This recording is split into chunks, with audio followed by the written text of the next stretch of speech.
After 3 years of sacrifice, my husband's father, the boss, gave the promotion to his niece who'd only been there 8 weeks. I handed in my resignation with a calm smile.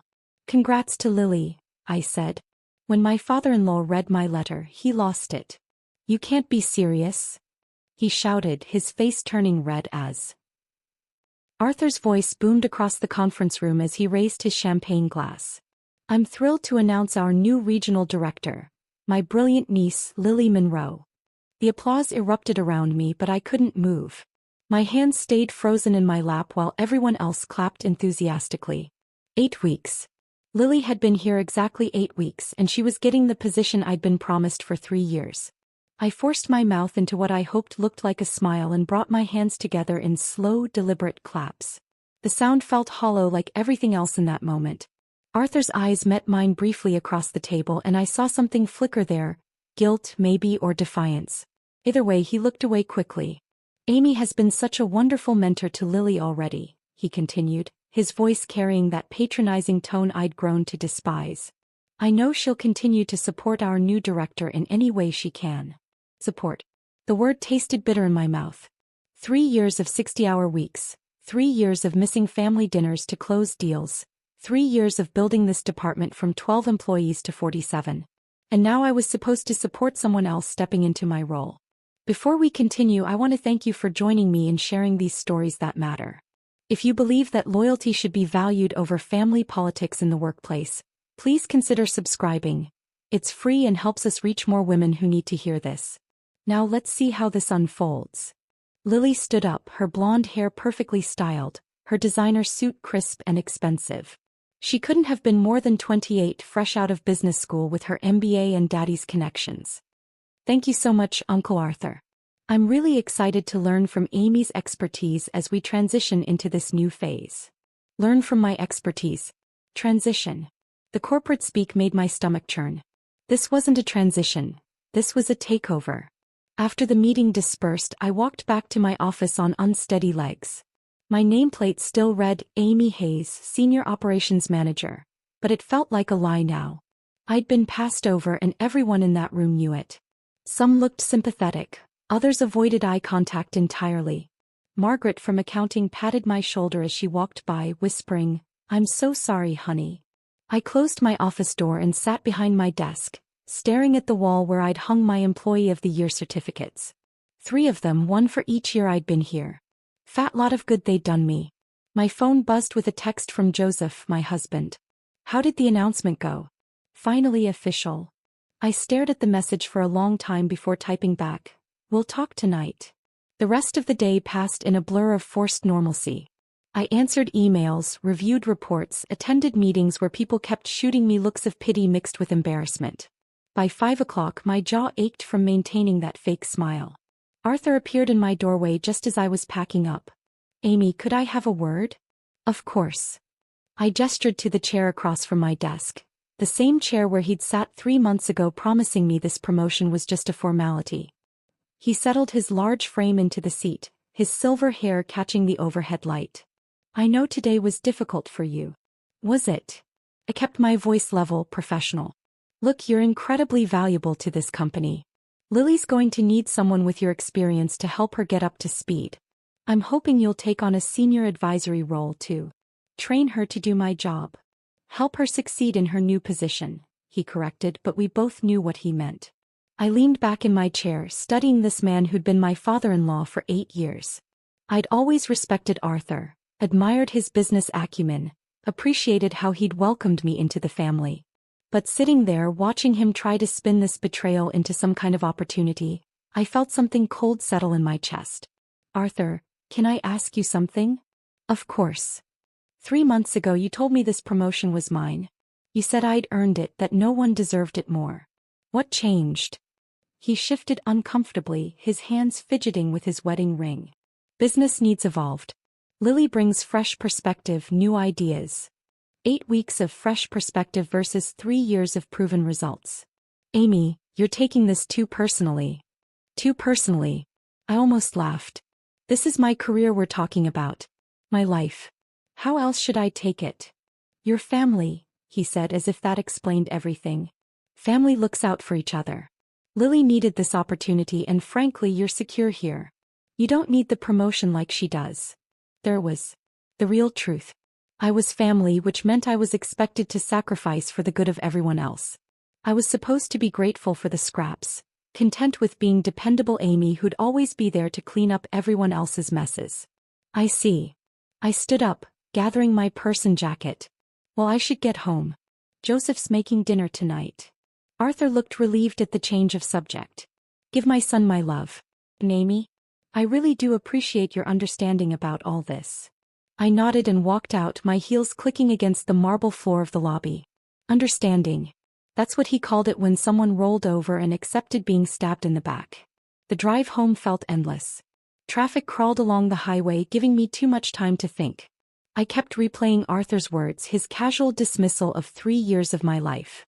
Family looks out for each other, except when it came to looking out for me, apparently. By the time I pulled into our driveway, the sun was setting. Joseph's car was already there, and I could see warm light glowing from our kitchen windows. Home had always been my sanctuary, the place where I could shed the corporate mask and just be myself. But tonight even that felt tainted. How could I face Joseph and tell him his father had just destroyed my career with a smile and a champagne toast? I sat in the car for another 5 minutes, watching our neighbors walk their dogs and water their gardens. Normal people living normal lives, unaware that my world had just shifted completely off its axis. Tomorrow I'd have to walk back into that office and pretend everything was fine. I'd have to train my replacement with grace and professionalism, all while my heart broke a little more each day. But tonight I just needed to sit in this car and feel the full weight of what had happened. Tomorrow I'd figure out what came next. Joseph had already set the table when I finally walked through the front door. The smell of his famous lasagna filled the kitchen, but for the first time in years I had no appetite. He took one look at my face and immediately pulled out a chair. Sit down. Tell me everything. So I did. I told him about the champagne toast, about Arthur's casual dismissal of my 3 years, about being expected to train my own replacement. Joseph's jaw tightened with each detail, his knuckles white as he gripped his wine glass. Dad actually said you were secure here, so you didn't need the promotion? His voice carried a dangerous edge I rarely heard. Word for word. Joseph pushed back from the table, running his hands through his dark hair. I'm calling him right now. No. I reached across and grabbed his wrist. This isn't your fight, honey. It's mine. But the damage was done. The conversation I dreaded having was over, and now Joseph was furious at his own father. Another casualty of Arthur's decision. The next morning I walked into the office with a fake smile plastered on my face, ready to begin what Arthur called my mentoring role. Lily bounced into my office at exactly 9 o'clock, armed with a color-coded planner and an enthusiasm that made my teeth ache. Amy, I'm so excited to learn from you. Uncle Arthur says you know this department better than anyone. I gestured to the chair across from my desk. Let's start with the Morrison account. They're our biggest client, and they've been with us since before you were born. For the next 2 hours, I walked Lily through our client management system, explaining the intricate relationships I'd built, the preferences of each contact, the delicate balance required to keep everyone happy. She scribbled notes frantically, asking questions that revealed just how little she understood about the business. So when Mr. Morrison calls upset about delivery delays, what do? You don't promise anything you can't deliver. You listen, acknowledge his concerns, and give him a realistic timeline with a small buffer built in. But what if he threatens to take his business elsewhere? I paused, studying her perfectly made-up face. She genuinely had no idea what she was dealing with. Lily Morrison Industries represents 30% of our annual revenue. If we lose them because of poor handling, 47 people lose their jobs. Including you. Her pen stopped moving. Oh. By lunch my patience was wearing thin. Everything I'd spent years learning through trial and error, I was now expected to download into someone who'd never even read a quarterly report. But the real breaking point came during what should have been my lunch break. I was heating up leftover soup in the break room when I heard familiar voices coming from Arthur's office next door. The walls in this old building were notoriously thin, and Arthur's booming voice carried easily through the shared wall. The transition is going perfectly, he was saying. Lily's picking everything up quickly. Are you sure Amy's okay with all this? That was Lily's voice, younger and uncertain. I moved closer to the wall, my soup forgotten on the counter. Amy's been dependable, but we need someone with fresh ideas. Lily's our future. Arthur's words hit me like ice water. She's good at following instructions, maintaining the status quo, but that's not what we need anymore. The company needs innovation energy. You bring that. But she seems so knowledgeable about everything. Some of the clients specifically ask for her. Arthur chuckled and the sound made my stomach turn. That's exactly the problem. Amy's become a crutch for our clients. They're too comfortable with her. We need to shake things up, get them used to working with someone who'll challenge their thinking instead of just agreeing with everything they say. Challenge their thinking. I'd spent 3 years building relationships based on trust and reliability, and Arthur saw that as a weakness. My carefully cultivated client relationships weren't assets. They were obstacles to his vision of the future. What about her feelings? Lily pressed. She worked really hard for this promotion. Amy's family. She'll understand that sometimes we have to make decisions that serve the greater good. Besides, she's not going anywhere. Where else would she go at her age? She's 42, Lily. Companies want young talent, fresh perspectives. We're doing her a favor by keeping her on. At my age. 42 and apparently over the hill. I gripped the edge of the counter, my knuckles white, fighting the urge to march into that office and tell Arthur exactly what I thought of his greater good. I just feel bad, Lily continued. She's been so nice about training me and I can tell she's hurt. That's because you have a good heart. But business isn't about feelings. Amy will adapt. He always does. That's what makes her valuable. She's predictable, reliable. She'll do whatever we ask because she doesn't have any other choice. Predictable. Reliable. No other choice. I grabbed my soup and walked back to my office, my hands shaking with rage. Not the hot, explosive kind of anger, but the cold, calculating fury that settles in your bones and changes everything. For 3 years I'd believed I was building something meaningful. I'd thought my loyalty and dedication mattered. But I was just the hired help, keeping things running smoothly until the real leadership could take over. Arthur saw me as a placeholder, a babysitter for his clients until his precious niece was ready to take the reins. And the worst part? He was right about one thing. I had been predictable. I'd absorbed every slight, swallowed every disappointment, smiled through every humiliation because I believed it would eventually pay off. But sitting in my office, staring at my Employee of the Year certificates while Arthur's words echoed in my head, I realized something had fundamentally shifted. I wasn't the same person who'd walked into this building that morning. The woman who'd spent 3 years proving her worth to people who would never see it was gone.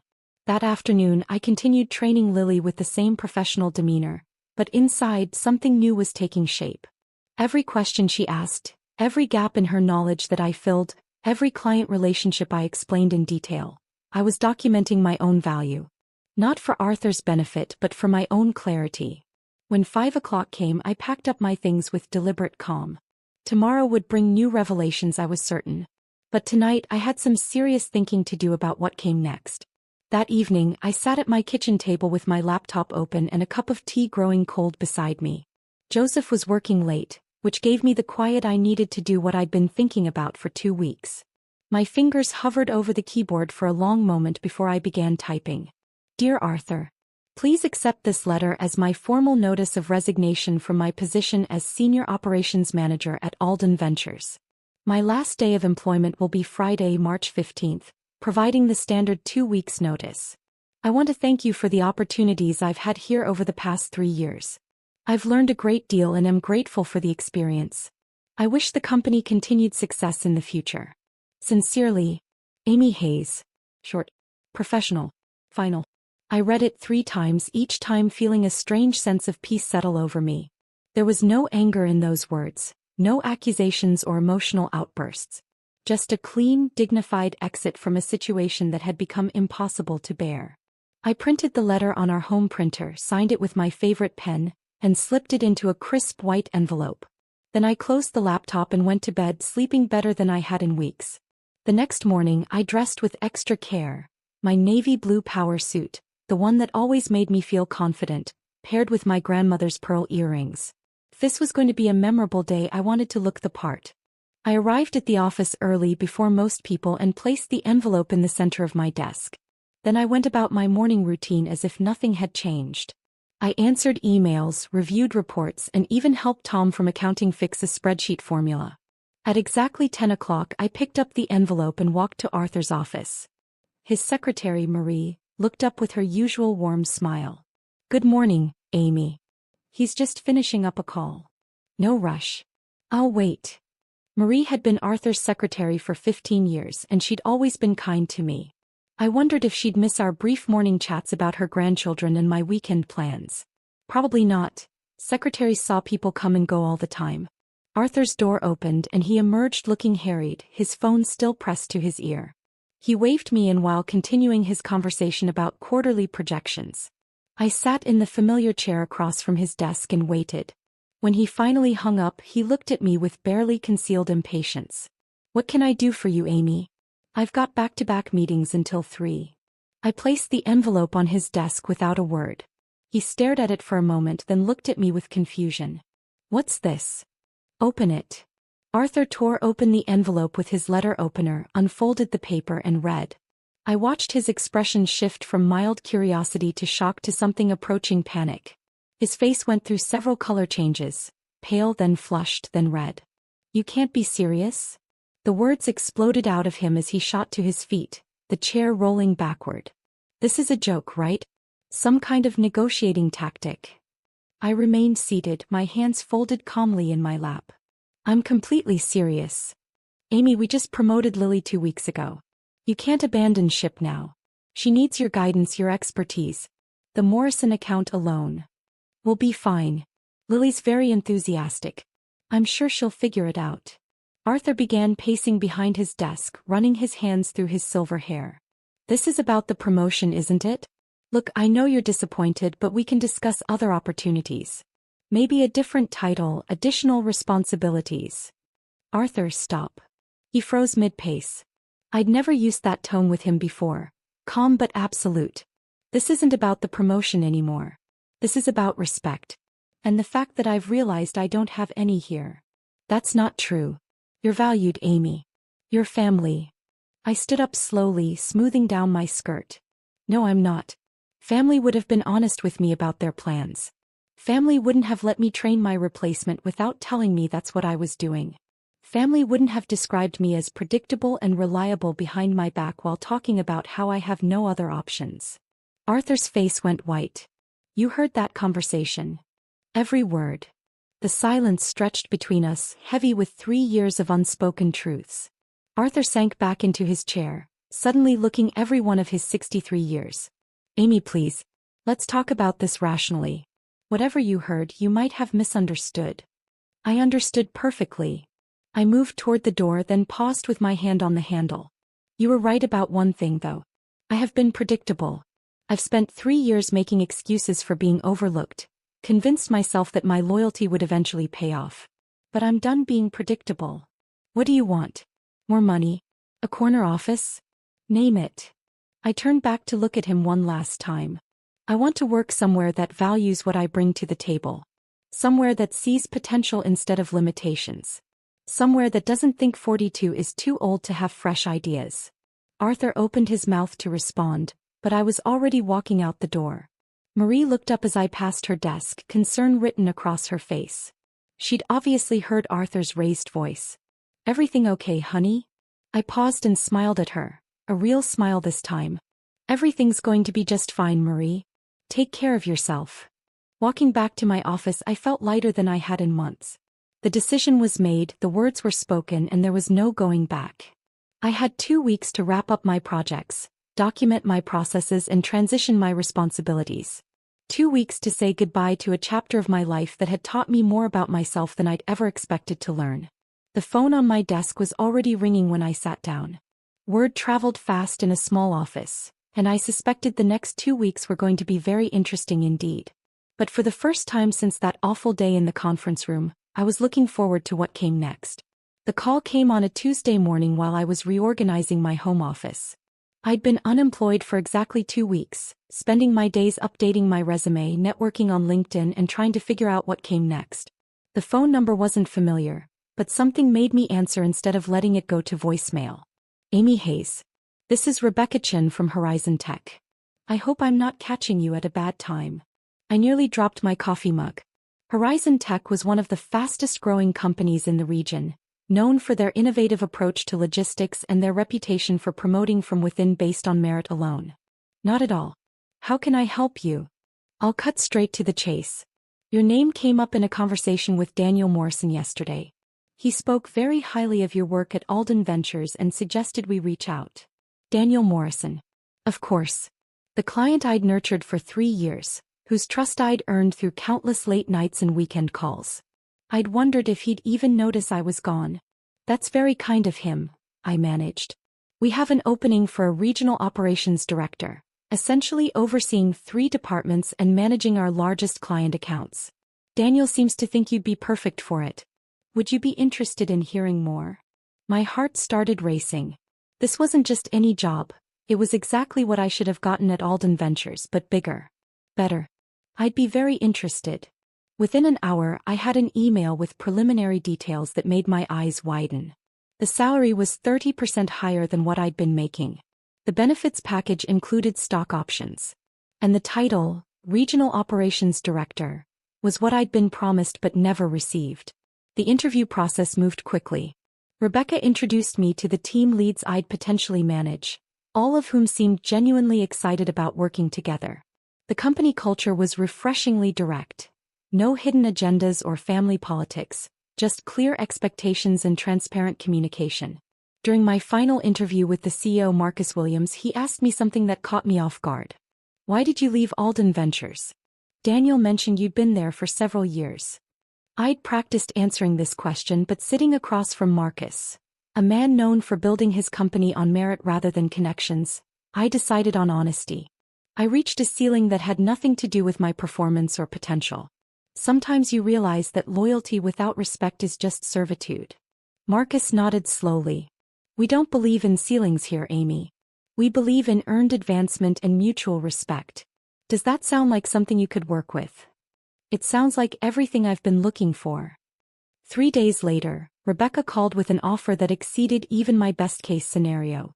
As I read through the contract, I felt something I hadn't experienced in years. Genuine excitement about going to work. My first day at Horizon Tech felt like stepping into a different universe. The building was modern and bright with open collaborative spaces and technology that actually worked. But more importantly, from the moment I walked in, I felt welcomed as a valued team member rather than tolerated as a necessary burden. My direct report, Sarah Martinez, had been running operations temporarily and could have resented my arrival. Instead, she greeted me with a comprehensive briefing on current projects and a genuine enthusiasm for collaboration. I've been looking forward to this, she said as we reviewed the quarterly projections. Rebecca told me about your experience with large-scale client management. We've been struggling with the Anderson Group account and frankly we could use your expertise. Expertise. Not dependability or reliability, expertise. The difference was profound. Within my first week I was leading strategy meetings and making decisions that had immediate impact. When I suggested restructuring our client communication protocols based on lessons learned at Alden Ventures, Marcus not only listened but asked me to present the proposal to the board. You've been doing this for 3 years? He asked after my presentation. And your previous employer never promoted you to director level? Apparently I was too predictable for leadership. Marcus laughed, not at me but at the absurdity of it. Their loss is our gain. Predictability in results is exactly what we want in leadership. The Anderson Group meeting was my first major test. They'd been threatening to leave Horizon Tech for months, frustrated with communication breakdowns and missed deadlines. I spent 2 days preparing, drawing on every client relationship skill I'd developed over the years. The meeting lasted 3 hours. By the end, not only had we retained their business, but they'd agreed to expand their contract by 40%. How did you do that? Sarah asked as we walked back to the office. I listened to what they actually needed instead of what I thought they should want. Then I showed them exactly how we could deliver it. Word of the Anderson success spread quickly through the company. Suddenly, other department heads were asking for my input on their client relationships. Marcus started including me in executive strategy sessions. You know, he said after one particularly productive meeting, I'm starting to think we undervalued this position when we created it. Would you be interested in discussing expanded responsibilities?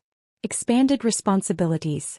At Alden Ventures, that phrase had always meant more work for the same recognition. Here it felt like genuine opportunity. By the end of my first month, I was managing not just operations but also heading up a new client retention initiative.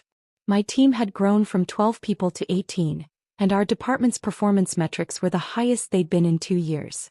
Every morning when I walked into Horizon Tech, I was reminded of what it felt like to work somewhere that valued contribution over connections. My ideas weren't just heard, they were implemented.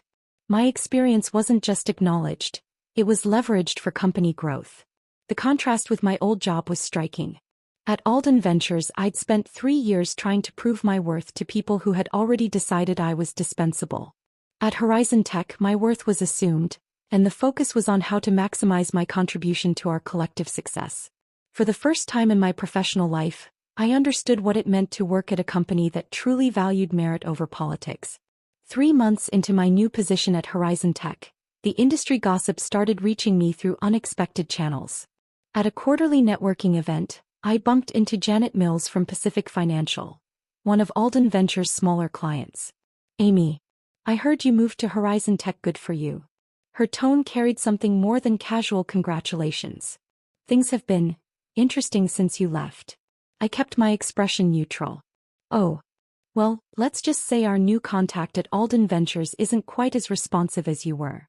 3 weeks to return a call? That never happened when you were handling our account. Before I could respond, she was pulled away by another colleague, but her words stuck with me. 3 weeks to return a call. I'd always prided myself on same-day responses. The next piece of information came from an even more unexpected source. Daniel Morrison called me directly at Horizon Tech 2 weeks later. "Amy, I hope you don't mind me reaching out. I have a professional question, but I also wanted to give you a heads up about something." "Of course, Daniel. What's going on?"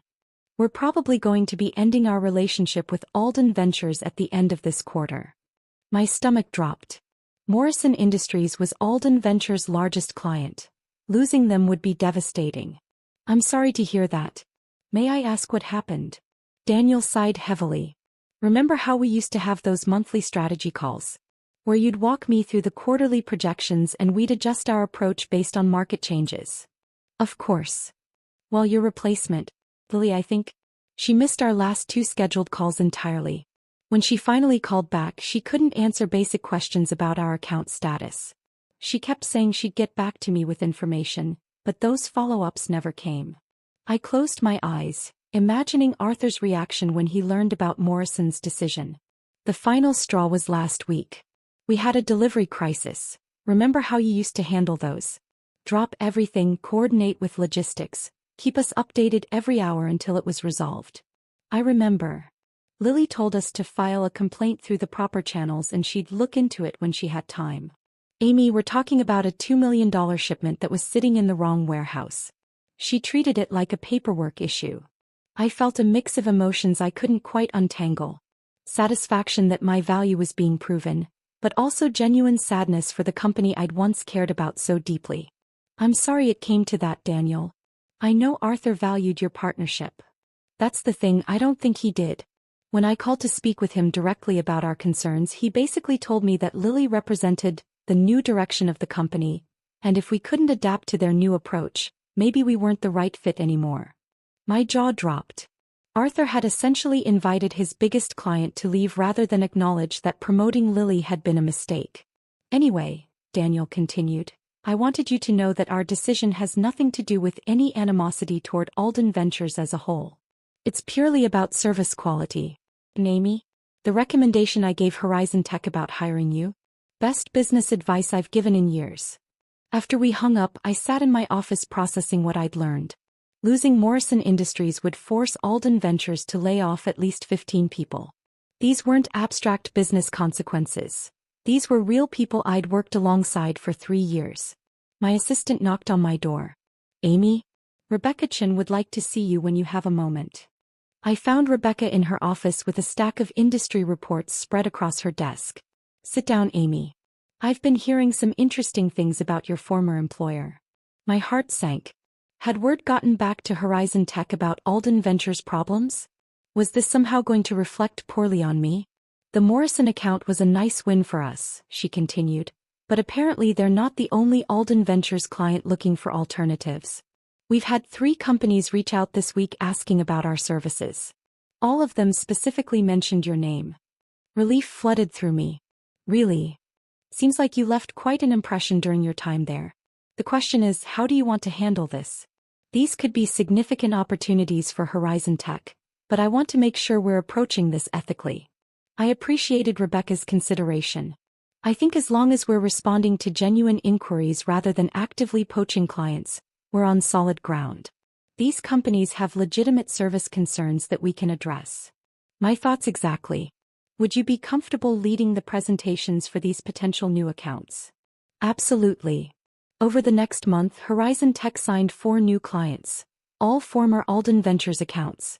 Each presentation followed the same pattern. Companies frustrated with declining service quality, missed deadlines, and poor communication. I found myself defending the Alden Ventures team even as I pitched our services. They're going through a transition period, I'd explained diplomatically. But at Horizon Tech, we can offer you the consistency and reliability you're looking for. The most difficult moment came when Margaret from accounting, my old colleague at Alden Ventures, called me at home one evening. Amy, I hope you don't mind me calling. I got your number from Joseph. Of course not, Margaret. How are you?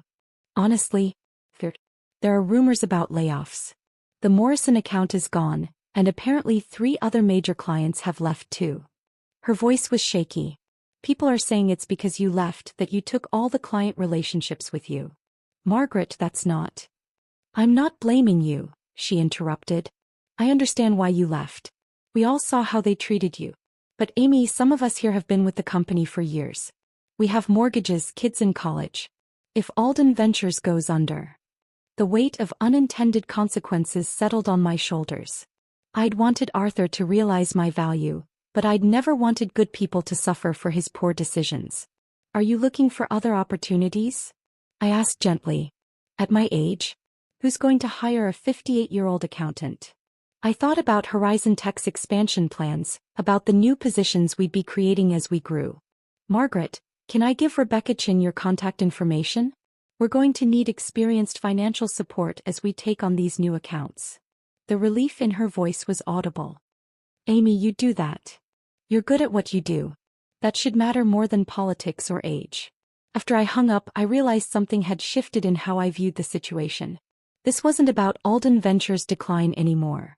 It was about people finding places where their contributions were valued. Some of my former colleagues would land on their feet, possibly in better situations than before. But Arthur's lesson was becoming clear to everyone in the industry. When you prioritize connections over competence, you don't just lose good employees, you lose the foundation that keeps a business stable. 6 months after Margaret joined our team at Horizon Tech, I received an invitation that stopped me cold. It was embossed cardstock, formal and elegant. Arthur Alden requests the pleasure of your company at the Alden Ventures annual awards dinner. I stared at the invitation for a long moment, wondering what game Arthur was playing now. Joseph found me in the kitchen that evening, turning the card over in my hands. You're not seriously considering going, he said, reading over my shoulder. Actually, I think I am. He looked at me as if I'd suggested swimming with sharks. Amy, why would you put yourself through that? Because I'm not the same person who left that company in tears. I want to see who I've become. The dinner was held at the Grand Ballroom downtown, the same venue where I'd attended these events for 3 years running. But walking in that night, everything felt different. I wore a new dress, emerald green silk that made me feel confident and powerful. More importantly, I carried myself differently. Rebecca had insisted on coming with me. Moral support, she'd said, though I suspected she was also curious about the company that had been foolish enough to let me go. The cocktail hour was awkward as I'd expected. Former colleagues approached with careful smiles and cautious conversation. Some seemed genuinely happy to see me thriving, while others appeared uncomfortable, as if my success somehow reflected poorly on their decision to stay. Tom from accounting cornered me near the bar. Amy, we all miss you. Things haven't been the same since you left. How is everyone adjusting? I asked diplomatically. Well, Margaret landing that position at Horizon Tech was great for her. And honestly, it's inspired some of us to start looking around too. Sometimes you don't realize you're settling until you see someone else refuse to. Before I could respond, the lights dimmed and Arthur took the stage. He looked older than I remembered, his silver hair thinner, his face more lined. The confident business leader I'd once respected seemed diminished somehow. "Welcome everyone to what has been a challenging but educational year for Alden Ventures," he began. "We've learned valuable lessons about adaptation, about the importance of strong leadership, and about recognizing talent wherever it may be found." His eyes found mine in the crowd, and for a moment, neither of us looked away. "This year we're honoring employees who've shown exceptional dedication during difficult times. People who stepped up when we needed them most." The awards ceremony proceeded as usual. Recognition for sales achievements, customer service excellence, innovation in problem solving. But something felt forced about the whole production, as if Arthur was trying to recreate past success through sheer willpower. Then came the surprise. "Our final award tonight is new," Arthur announced. "The Excellence in Leadership recognition goes to someone who may no longer be with our company, but whose impact continues to shape how we do business." My stomach dropped. "Amy Hayes, would you please come to the stage?" The room erupted in applause, but I remained frozen in my seat.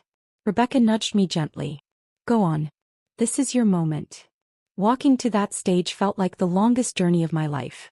Arthur met me halfway, extending a crystal award that caught the ballroom lights. "Amy, your dedication to excellence and your commitment to our clients set a standard that continues to inspire our team. While we're sorry to see you've moved on to new opportunities, we want to acknowledge the foundation you built here." I took the microphone, looking out at faces I'd worked alongside for 3 years. Some were smiling, others looked uncomfortable, and a few, like Lily sitting at Arthur's family table, appeared downright mortified. "Thank you," I began, my voice steady despite my racing heart. "Working at Alden Ventures taught me valuable lessons about business, about relationships, and most importantly about knowing your own worth." I paused, letting that sink in. "I've learned that loyalty is important, but it should never be one-sided. That hard work matters, but only when it's recognized and valued. And that sometimes, the best thing you can do for yourself and for your career is to walk away from situations that no longer serve your growth." The applause was more scattered this time, uncertain. "I'm grateful for my time here because it led me to where I am now, at a company that values merit over politics, where ideas are heard regardless of who suggests them, and where potential isn't limited by artificial ceilings." I handed the microphone back to Arthur, whose smile had become notably strained. "Thank you again for this recognition. And to my former colleagues, remember that you have more power than you think. Use it wisely." As I walked back to my table, the silence was deafening. Then Margaret started clapping, followed by Tom, then others throughout the room. Not everyone joined in, but enough did to make the message clear. After the dinner, Arthur approached our table as Rebecca and I were preparing to leave. "Amy, could I have a word?" Rebecca excused herself diplomatically, leaving Arthur and me alone for the first time since my resignation. "That was quite a speech," he said, his tone unreadable. "It was honest. I suppose I deserved that." He looked tired, defeated in a way I'd never seen before. "You know, we're restructuring the leadership team. If you ever wanted to come back." "Arthur, stop." I stood up, meeting his eyes directly. 6 months ago I might have been interested in proving something to you. Tonight, I realized I don't need to prove anything to anyone except myself. The company is struggling without you. The company is struggling because you made decisions based on family loyalty instead of business sense. That's not my problem to solve anymore." I picked up my purse and the Crystal Award, which felt surprisingly heavy in my hands. "I hope things work out for Alden Ventures. I really do. But my chapter there is closed." Walking out of that ballroom, I felt a sense of completion I hadn't expected. The scared, overlooked woman who'd once desperately wanted Arthur's approval was gone. In her place stood someone who knew her value and wasn't afraid to demand it be recognized. Rebecca linked her arm through mine as we reached the parking garage. "So, how does it feel to have the last word?" I smiled, genuinely happy for the first time all evening. "Like freedom." The drive home was quiet, both of us processing the evening's events. When I finally walked through my front door, Joseph was waiting with a cup of tea and a questioning look. "How was it?" "Perfect," I said and meant it. It was absolutely perfect. That night, I placed the Crystal Award on my bookshelf next to a photo from my first day at Horizon Tech. Two symbols of the same journey. One representing where I'd been, the other showing where I was going. The woman in that photo was confident, valued, and unafraid to take up space in the world. She was everything I'd always had the potential to be, just waiting for the right moment to emerge. Sometimes the best revenge isn't revenge at all. It's simply becoming the person you were always meant to be. If this story of workplace triumph had you on the edge of your seat, hit that like button right now. My favorite part was when Amy gave that powerful speech at the awards dinner, showing Arthur exactly what he lost. What was your favorite moment? Drop it in the comments below. Don't miss more empowering stories like this. Subscribe and hit that notification bell so you never miss an upload.